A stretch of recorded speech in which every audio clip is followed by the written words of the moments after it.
Hey,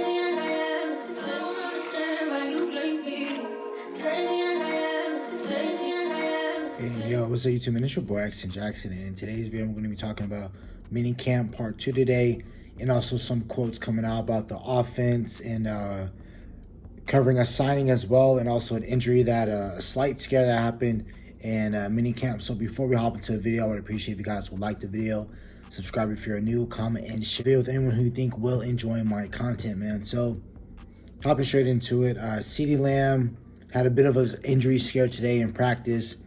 Thank God it wasn't too significant, as they said. They said that while,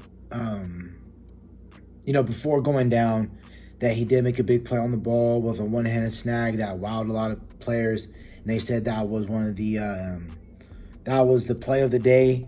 But there was another play of the day as well that they're talking about. But if you ask certain writers and certain people who are covering the Cowboys, they had their different opinions on what was the play of the day.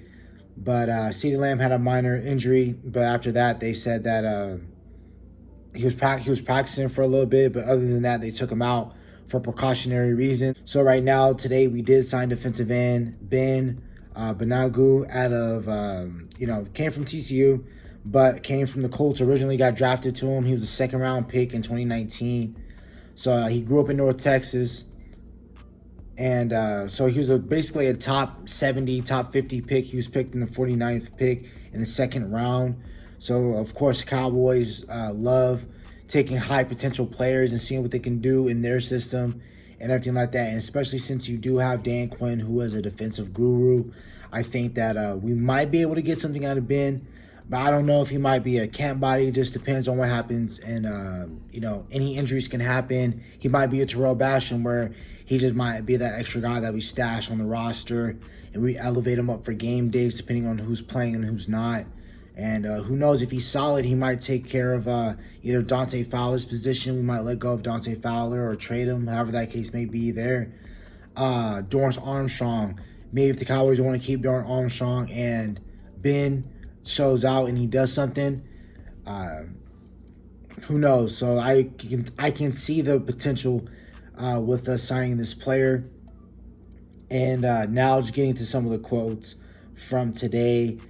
Basically, Dak Prescott coining a new term, which for me is kind of corny, but they called it the Texas Coast offense. So it's what they've already been running already, plus the West Coast scheme, which is nothing new that we haven't already heard. The Dallas Cowboys said that they're not going to do a complete overhaul change of the offense. And, they're going to keep running players that they ran last year. They're going to take some of the good that was in last year's playbook and get rid of the bad and welcome in this new West Coast scheme and implement it into their scheme as well. So I will, you're going to see a lot of flats, a lot of moving players on crossers and things like that.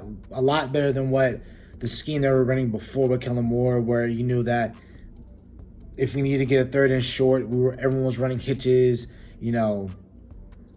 curl routes, speed outs, things like that. Nothing vertically that was going to get the amount yards we need plus some. So it's corny. It's a good marketing term for the Dallas Cowboys, but we already knew this. That's nothing new. But in case you guys if you guys are wondering what the Texas Coast that you guys been probably hearing about on Twitter or social media in general, that's what it is. Also, more, just good news of, Dak Prescott showing the consistent leader that he is, and just him praising his teammates, mainly both of his receivers. I'm going with CeeDee Lamb first.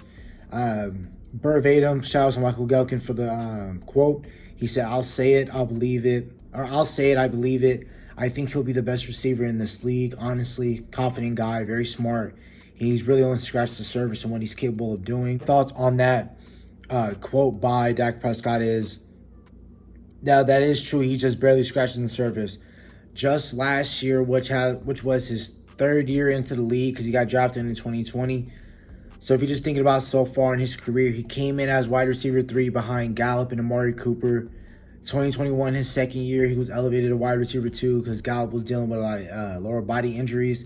And then Cooper was already on his way out the door. You can already tell by the way we were setting up offensive plays for him that he wasn't going to be around too much longer. But CeeDee Lamb excelled in the role. Ever since he's been here, he got 1,000 yards, whether it was all scrimmage purpose yards. His rookie year, His second year, he got almost, I think, 1,200 yards. He got around 1,100 yards. I know, like 7 touchdowns. He was very solid for us in 2021. And then, 2022 is so basically his third year in the league. Like I'm saying, he finally became the number 1 wide receiver. And I feel like what he's doing now, he definitely would have gotten if he was the number 1 wide receiver in 2020. But I'm thankful that we did have Amari Cooper and Gallup, because some guys, I feel like CeeDee Lamb would have had no problem coming in and doing what Justin Jefferson and Jamar Chase did right off the bat, because those guys automatically stepped in and were wide receiver 1s. I know Justin Jefferson, he did have Adam Thielen, but Justin Jefferson was still a dog. He was still a top 2 player in that rotation. But they coming at the floor, they can at best be a number 2 wide receiver, but can easily elevate to number 1. That's great that we did that with CeeDee Lamb. We brought him along slowly, so now he can truly, grow into form of what he can actually be and be a true 88. And what I'm talking about, for me, a true 88 is someone like someone who can prove it in the playoffs, somebody who's going to take it their game to another level come playoff time. And I feel like CeeDee Lamb can definitely do that. He's shown spots of that in the Niners game the second time we played him, and in Tampa. So I'm glad that CeeDee Lamb is still doing his thing. And exactly what Dak Prescott's saying, he's barely scratching the surface. Now I'm talking about second receiver, Brandon Cooks, and just his speed. He said it's beautiful, real speed. For him to be able to do it every play, every route, the start of every route. The cornerbacks, the whole entire defense, they don't know what they're getting. It all looks the same. And he said, I'm thankful that he is here. And so am I as a fan. Last year we were hearing a lot of great things from like CeeDee Lamb, but everybody else, we weren't hearing so much greatness. We were hearing that, Jalen Tolbert, he was making plays here and there. Simi Fehoko, TJ Vasher had a nice little catch. But outside of CeeDee Lamb making consistent plays, we didn't hear anything else outside of that. Gallup wasn't part of the training camp, so he was just rehabbing. But you didn't hear anything about Brown's, routing guys up and, looking like a true wide receiver too, Same thing with Dennis Houston. We was hearing great things, but nothing too shocker, the Cowboys look just fine without Amari Cooper or anything like that. So I'm really fortunate that we did get Brandon Cooks, and I felt like he will bring the team, because I know that without him coming in Dallas, he's automatically has been a consistent 1,000-yard receiver, no matter who the quarterback is. But he has been fortunate enough to play with some great quarterbacks and also some solid quarterbacks. Jared Goff was solid in his time in LA. They also got to consider Tom Brady, who's the best quarterback of all time for me. Then you also got to think about Drew Brees. He's also top 5, top 10 quarterback of all time. And Brandon Cooks playing with him. So Brandon Cooks knows what he's talking about and knows when he's running the ball. Routing up the ball and everything like that. And Dak Prescott, you should also hear what Brandon Cooks has been saying also about Dak Prescott as well. So that's pretty much it, really going over about the quotes. Maybe one thing I'm going to talk about with Mike McCarthy is him continuing the praise of Kelvin Joseph, who's playing nickel at this point. He's saying that I think this is the best stretch for Kelvin since he's been here. There's nothing that he can't do physically, but now has a greater understanding. Instincts taking over nickel, also making him better on outside. And then just him elaborating on the left tackle, left guard situation. I'll put up the quote, but there's not too much really to talk about there. But again, shout out to Devi Talks on Instagram. Make sure you guys go check him out. If you guys use Instagram, or even he also is on Twitter as well, so you guys go check him out on there as well. But Dak said, Dak was electric today, says Kyle Yeomans. After suffering his leg injury, CeeDee Lamb was walking around and had his day cut short for obvious precautionary reasons. Most likely nothing big, but I'll update if something comes out. Brandon Cooks had the highlight of the day after getting behind double coverage, hauling in a 60-yard touchdown, says Patrick No-C Walker. Shout out to him. Deron Bland had a good day today in coverage on the outside. Jalen Tolbert looks more and more comfortable as the days go on. Undrafted rookie TJ Bass, which is, I'm just reading this right now, rotated with the first team at right guard, says Michael Gelkin. Hopefully that is something that we do see moving forward. TJ Bass being intricated into the offense, and he can potentially be something. If he can be a plus and just all offensive line depth, because that we are going to be looking for, new offensive linemen, since we are going to be, Zach Martin's only going to play for another 3 or 4 years at an elite level. Then you can probably start to see him decline. Tyron Smith, it might be his last year in Dallas. So if you're the Cowboys, you're looking at ways to get younger on this offensive line and more healthier.